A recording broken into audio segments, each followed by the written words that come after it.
All right. So this time we are live. I'm so sorry, everyone. I'm really sorry for the delay.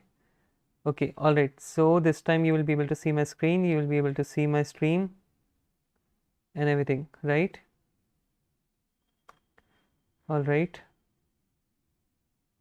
Yeah, it's working, right? Okay. Whoever is here, please let me know that it's working. Please let me know that you can see everything. Yeah. Okay. Hi, Buggy, Warm. Thank you so much. Sorry, I just reinstalled OBS for some settings changes, and then I forgot to uh, fix the resolution, right? So this time you will also be able to see 1080p, which is a bonus, right? But I think I just lost some viewers. Okay. Anyways, they were not enough anyways. All right. So let me go back to the basics, right? Let me go where I started off, right? And let's go to JNVim, right? So I'm in my neovim repository again. So I'm gonna start from scratch. If there is any question, I will look at it. Like right now I'm on my laptop, so just every 2 to 3 minutes I'll go back to the chat and try to see what's there. So yeah, please hold on, okay? All right, so what I'm going to start with is, this is my neovim repo, right? I mean, this is the neovim config that I have. It is in config.config folder, and then you have a nvim folder itself where I've stored all the files that are required for it, right? Now, before I dive right into what is there, I just want to show how I work, right? Why does neovim help me a lot, and why I don't need VS Code for my work. Now it comes with a disclaimer that a lot of companies require you to set up some debugging things, set up their own version control systems and all of that. For that, they definitely configure Visual Studio for that, right? So there's a different IDE, right? And as some people like to call it, neovim is a personal development environment, right? So that comes with its own benefits, right? So let me quickly get started here. All right. So are you guys ready? Just to see what I'm doing here.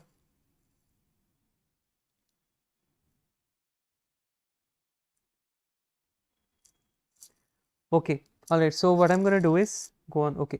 All right. So let me show you. So I'm going to go to an example folder, right? Let's go to clock. So there is a clock like example. They draw it using Rust, right? So let me show you here main.rs, right?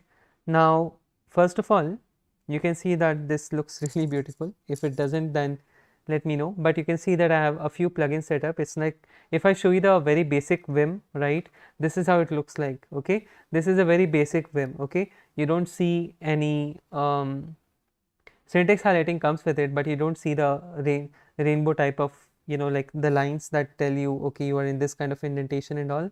You don't see this line numbers as well and all. You can although set it using set number, and if you do that, then you will get the line numbers here. If you do set relative number, then you will see the relative numbering here. What that means is that if you want to go 10 lines above, it will actually tell you, okay, so this is 10 lines above it, right? So it's like relative to the current position of your cursor, you will see the line numbers arranged accordingly, right? So that's sometimes very helpful, and I prefer relative numbering just when I'm not screen sharing, right? All right, so let me go back to neovim, right? And this is how it looks like right now, right? If I keep going down, you see that there's a really nice plugin over here that is set up. Just it gives me an idea that what kind of indentation I'm in right now, right? If I go down, you will see that, okay, now this is highlighted, which is over here. So this also gives me a good idea, but it's more than that, right? You can also configure Vim to look like this or something like that. That's of course there, right? But let me show you how I use it. So let's say if I have struct here, right, and I want to see, okay, what does it do, right? What's the format? How do I make it and all of this, right? So for that I have a few things set up, so I can start with it. If you have any questions, please feel free to let me know, right? So I think I can do LSP definitions, but you see this time it says no client attached. Now for those people who are confused about it, I just wanted to show that it doesn't work here, because so this language server protocol is basically, so LSP client is a thing that communicates all these, like, what's the definition, where is the implementation stored, what is the, like, if you want to rename a symbol, how can you do it in the whole workspace. So all of these things are handled by LSP client, right? The communication is handled by the LSP server. So this is language server protocol, okay? So I have not, like, I don't have it installed so far, right? If you go to check health, It will tell you that okay, these are the following things that have not been installed, right? So it gives me an idea, okay, what is installed and what is not installed. For example, here you will see that failed to run health check for hop plugin. So I have a plugin installed called hop. You don't need to know much about it right now, but it tells me, okay, so there's something wrong with your plugin and that's why it's not working. So don't be surprised if you don't see it working. For example, Java is not available, right? So if I want to set up Java for my neovim, I need to install the Java compiler. That's the basic thing you need. Similarly for Go, Ruby, PHP and all of that, right? And then it also says that Node unsupported version 12.22.9 Node version must be greater than or equal to 14, right? So that also means that I need to install the latest version of Node, which I don't have it right now. Then again it tells me that for null ls you need Prettier, Style Lua, Google Java format and all of those, and which are not present. Okay, but let's try to search for Rust. Okay, so it tells me that Rust toolchain is found, but the LSP is not listed so far. Okay, so let me go back and try to install it myself. Okay, so I can go to I can search for, so if I go here, I open gist Rust Analyzer GitHub, right? So there is a Rust Analyzer compiler frontend for IDEs. Now this is what I use for my LSP, right? So if I go here and if I see installation, there you go. So they have this whole setup here. I will assume, in fact I would like to assume that it just works building from source. I don't want to do it. Do I have, okay, so it's available in desktop, it's available in Arch Linux. Is it available in apt? Let's see, sudo apt search Rust Analyzer. Is it there? No, it's not there, right? So yeah, with Pacman it used to be there, right? So that's okay. Okay, you have installed the Rust Analyzer binary. Okay, yeah, we can just use it, right? So I can go to this file, so I can just follow these commands and then that will set me up with Rust Analyzer, right? And then I'll just make it executable so that it works, right? And that will work for me. Yeah, yeah, like literally, so it's like you see at for a long time I used to hate, I didn't ever understand what's this thing about Arch, right? Why is it so popular and all. Now someone actually told me, it's not really about distributions, it's about two things mainly. Of course there are other things as well. First is the desktop environment that you're using, right? So here I'm like Pop! OS is using GNOME by default, used to, but it's a customized version, right? And of course they are going to shift to a totally new one. Now, for example, Fedora also uses GNOME by default, right? And there's some, like for example, I think other distributions which prefer KDE by default and all, right? They also have other desktop environments. So that is one thing. The other is package managers. Right now apt sucks. Okay, I'm saying it like here, if I do sudo apt install neovim, right, it's going to install the oldest version. I mean, like not oldest, but it's going to install 0.6 for me and 0.8.0 is out, right? So 0.6 is like so old. I don't know how it works. I don't know who is supposed to update it and all, but it's not being updated. It's not, maybe because of apt, maybe it's because of the package owner, but then it just gives you an idea about how bad it is, right? So anyways, so that's basically like two things that matter, right? So it's, yeah, okay, let's see messages, check health, wait, LC, so there's no client. Okay, LI, so I can install some, so you see that I can also install my own language servers from here, so I don't have to go and try to do it. Like here you can see that it says new version is available, so I can hit U and it's going to install it for me, right? So I can install all of them, to be honest, right? I can just keep on doing it and it will work for me, right? So I can do all of these things. All right, so as you can see, it also tells me that okay, something was successfully installed. By the way, I also made my own LSP. I mean I also made my own neovim plugin, so I would love to show that to you one day. But anyways, once this is happening, we will continue trying it. Okay, anyways, so the Rust Analyzer is installed. It should not show me, but it still shows me this. Okay, I'll have to see what's going wrong. Rust format, maybe it works. It's not like it doesn't work. So maybe something is wrong. Yeah. Or maybe not. We'll have to see, right? So I'll have to see in check health what's going wrong. But anyways, like let me go back to some Python file and instead show that why this Rust is spoiled right now, because that's not the whole point. But I'll still, yeah, this is different though.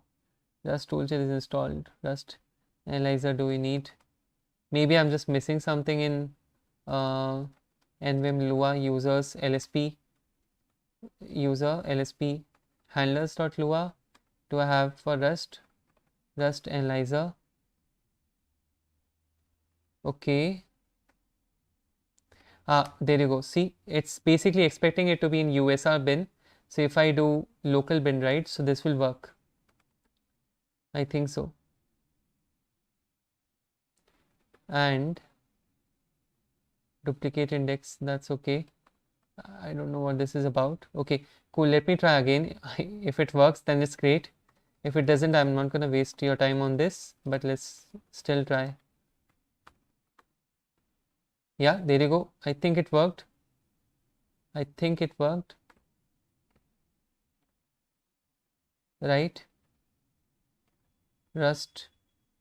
Yeah, see, this time it gives me a lot more options. Right? And you see that Rust analyzer is building. Right? So it's trying to install everything. It's trying to set up everything. So in the bottom right, you will see all the progress that's happening. Right? And once this is done, you will see some magic. And we are not even talking about AUR, that's a God repo. I use Arch, by the way, just said it. Yeah, you see, like, see, the thing with AUR is again that the reason I switched to Pop OS. Okay, first of all, let me get back to it. Okay, I'll tell the story why I got back to Pop OS. Okay, but for now, I think once this Rust analyzer is set up, so you can also already see the magic, right? Here, for example, it tells me the struct clock 2 implementations, right? That means I have implemented, like you see, impl application for clock. That's the first thing I implemented for the struct. I think there's another one. There you go. There you go, right? So there's canvas program message for clock. So that also tells you, see, it tells you that there are 2 implementations on clock and there are 3 implementations on message, which is amazing, right? That's what you're looking for. So you don't really have to scroll down and see, okay, what is happening. Like for example, here, you will also see that, okay, this now local is of time result, offset date time, intermediate offset, right? So it will tell you everything. If you're like looking forward, okay, like, you know, you don't want to, okay, let's consider an example where you don't know what enums are, right? You can press GK, which is a keyboard binding for me to tell, okay, hey, can you tell me what's the documentation of it? Now it takes me to documentation. I can scroll down and I can see what's happening, right? And once I'm done with it, I can press Q and it will exit, right? So this is amazing. For example, tick.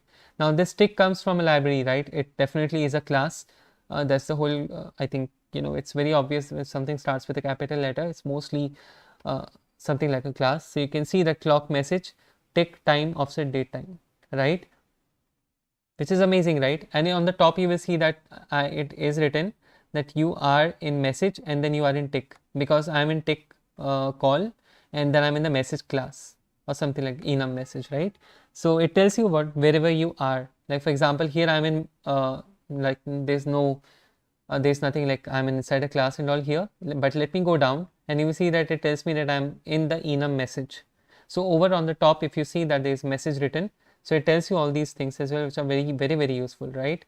Now let's go back and try to see, okay, can I do something more like probably amazing than this? Okay, so let's look at it, right? So if I want to do let's do, okay, can I do something like YSW star? Okay, so let me show you what I want to show you all. Okay, yeah, so there are chances that you also forget. So I can do leader key, which is comma, and then I can do, so you see that there's a dashboard that comes up and I can press small f, that gives me find, and then I can find all the things that I want. So for example, if you forgot what's the key map of it, I can press K, which is for key maps over here that is written. So if I do K, it will it will show me all the key maps whatever I have. So if I can search for surround, it will show me, okay, so you have these surrounding pair key maps here. So over the top you see that I have CS, change the surrounding pair. I have DS for deleting a surrounding pair. I have other things as well, add a surrounding pair around notion and all. So actually let me show you. If I do, let's say you had Kushashwa here, right, and you want to shift it from double apostrophe to single apostrophe. What you can do is, I can select, I can do capital Shift S, I can press this, that will add. But if I want to change, right, I can do CS this, and I can press. So what I did was, I press CS, right, just CS in the normal mode. I can press single apostrophe now. That means I want to replace single apostrophe. Now I can press double apostrophe, it's going to replace that with this. Okay. So if I'm inside this word, I can do CS, again double apostrophe, I can hit slash, and it's going to convert that into slashes. So it's just single, like you don't even have to do anything, because CS is very common. What's that notification plugin? It's NVIM notify, brother. That's NVIM notify. If you're like curious about whatever pops on the bottom top right, that's NVIM notify. So yeah. Okay, anyways, this is done, right? And let's talk about other things that I use. For example, if I want to see if there are any errors and all, I can do probably LD. So here it tells me if there is any error. So let me make an error actually, right, for it to show up. You see, so I just made an error. I removed a bracket, right, and it shows me these errors over here, right, which is crazy, right, which is something I really like. It also tells me that okay, it's coming from Rust C, it is coming from Rust Analyzer, it is coming from Rust C, it's coming from Rust C, and which line number it is and which character number it is. And if I hover on it, like if I just scroll, it will take me to that line number as well, right, which is very, very useful, right? I hope you guys are enjoying it so far. And anyways, like there are other things as well, like I can do leader LV, which is basically which basically gives me these virtual lines. I think it's virtual lines if I'm not wrong. Yeah, so it's virtual lines, right? So what it does is, wherever there are errors, right, it will actually show like these lines. Okay, so there's another plugin that does it for us, and I really like it sometimes, right? When I want people to focus on the errors that I have, I can do this. But I can also do capital V, leader L, capital V, which is another key binding what I have for virtual text.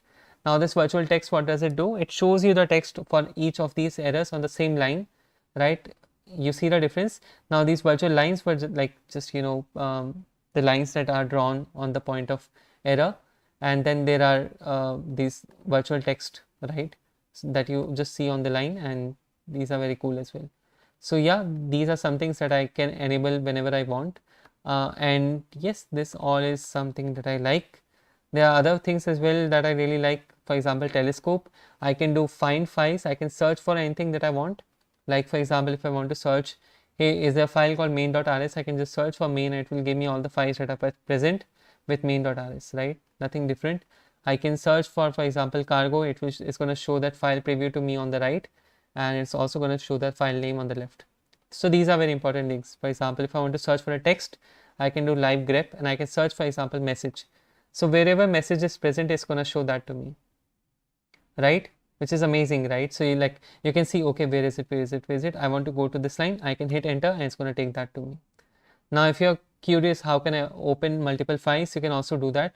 I just press leader E, and if I go to cargo.toml, I hit enter, you see that files open up.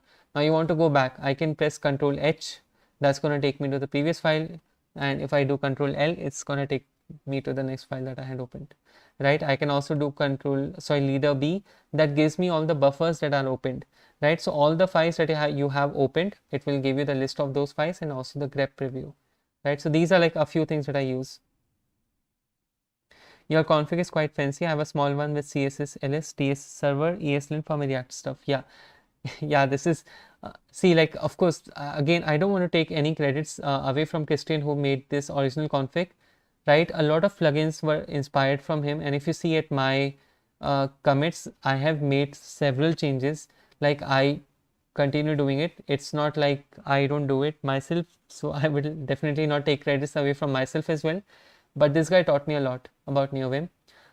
So yeah, whenever he does any change, so how I started off, So when I was starting off, I used to just monitor what he is changing, right? And I will never merge it blindly. I'll actually go to each of his commit and see what he has done, right? What is he fixing? What is he adding? Why is he adding that? Because sometimes it's very personal, right? So these key bindings and all, these are very, very personal, right? Sometimes you might want something else and I will prefer something else and you will prefer something else, right? So I literally learned everything myself on this, and this is somewhere I've brought myself to. But I'm sure, like, you know, people have their own choices, and I can totally understand. Like if I do leader FC, that's gonna take me to the color schemes that I have. Like I can just shift to color schemes and I can see whichever I like. I think there's a dark plus one by Christian himself, if I'm not wrong. That's the theme he had, right? I had one more theme. This is the theme from me. So again, this Moonfly was a theme that existed before, but it wasn't really high contrast or dark. I made it according to my choice, so I have it on my GitHub as well. If you want to see, you can check that out. I think I have it here. Moonfly, I haven't mentioned it here. Why? Moonfly colors, I think. Okay, I forgot. I'll have to see. But yeah, that's what I have so far. I also made a plugin. If anyone of you are curious, I have this NVIM auto runner. Now this is very, very useful. If you want to see, you can see this demo over here. I will also be able to show you. It's not like I can't show you. Can I please run it? Yeah, so as you can see, I'm just trying to open a conda environment. I'm opening a file. You see I've opened a file. I can do auto runner add command. I can add a command that I want to run every time I hit a keyboard binding, right? So it will also tell you its command is registered, and if I do auto runner term run, right, it's going to open a terminal and it's going to run that command what you entered, right? So what that gives is it gives you some bandwidth to not try to open another terminal. Like you see, every time I'm exiting from here, so I'll have to do it always. So let me show you an example here, right? Okay, so for example, neovim stream. Let's go to neovim stream. Let's try to make main.py, right? Let's say import. We don't need to import hello KRS, right? So we have this setup right now. If you want to demo, there's one way that you can do. You can open this terminal, right? And you can do python 3 main.py. It will open for you, right? So this is a terminal inside terminal toggle term that I have, of course, which is good, but sometimes you have to, like, hit this command again and all of this, which was not what I wanted. So what I did was I set up some key bindings for it. So as you can see, I have set it up add or change command. So I can do add command and I can do python 3 main.py, right? So that's the command I always want to run. And you can see it also says command registered python 3 main.py. Now if I do again this, you will see that I can run the command. If I do R, it's going to run the command and you can see the output hello KRS, right? And this time it's in a buffer, right? It's not in a terminal. So what that allows you to do is you can also resize it, right? It's very, very useful. You can also toggle it, like I think so. There's a yeah, so you can hit escape and you can play around. You can then toggle it again. You can open it again. So all of these things are there, right? So if you want to demo, like for example, let me show you, right? Let me show you print. This is another line. Yay. And I saved it, right? Now, once you run this file, you're going to expect that this works. So I'm going to do auto runner term run, okay? And you see it's going to run that command. It's going to show you hello KRS. This is another line. Yay. See, it showed you that. But with terminal is that when you resize, it will not change. That's why I also have an option for you to run it through buffer. So let me show you. Auto runner run. I think that's it. Yeah, there you go. And if I try to do it, okay, let me close it first and then do auto runner run. Okay, auto runner toggle, I think. Buffer already opened. I need to close it. Is it? I don't know. We can close it as well. Auto runner clear all. Okay. Okay. Yeah, okay. All right. I didn't add a command again. So I need to add a command python 3 main.py, right? Once this is done, I can do auto runner run, and there you go. That's going to show. But let's try to break it, right? So this time there should be an error because I removed the bracket, and if I try to run it again, you will see this error, right? So it works. There are few bugs that I need to fix, but this is the first plugin I made. So yeah, I hope you guys like it. Hi Rasdeep, hi yaar, hi. I of course remember you. Yeah, thank you so much for joining. Buggy Worm, thank you, thank you. Hi yaar Rasdeep, wish you a very very happy Dhanteras, and even to Buggy as well, guys. Happy Dhanteras to you all. Hope you guys are having fun on Diwali and taking care of yourself and your family. Nothing is more important than that, right? Alright, yeah, so that was mostly, like, of course it is not everything about my neovim config, but I just wanted to do a short stream to, show what I've done so far, right, and how I do it. It's something I really like. I can never go away from neovim just because of the ease of doing it, right? Like, I don't have to install VS Code. Of course, you have to install neovim, that's not it, but I don't know. It says like so clean, right? I don't see that necessary, like unnecessary menu bar, these bars, that bar, blah blah. It's very clean. God bless you, yeah. God bless you guys. Thank you so much for joining. Didn't I don't know how good it was, but I hope you guys learned something new. At least, got introduced to something new. Thank you so much for being here. Yeah, neovim has superior GUI bindings. Neovim developers are really good as well. Like, and with Vim shifting to Lua script, I think a lot of people have been shifted to neovim for the same reason. And whenever I do neovim, I'll always see the prime engine here. These guys are like really cool ambassadors of neovim in the whole development workflow. Of course, apart from whatever they do. Yeah. Anyways, guys, I'm gonna stream again tomorrow. I will go quickly and take a short nap, probably, and see you tomorrow. All right, guys. Thank you so much for being here, Buggy and Rasdeep. Thank you, thank you, thank you. Have a happy Diwali to all those who are celebrating, and take care of yourself and your family. Okay. Bye, everyone. Thank you. Please make sure to subscribe if you have not. Did I gain any subscriber today? Okay, no. Okay, that's okay. Anyways, guys, thank you so much for joining. Bye bye. Take care.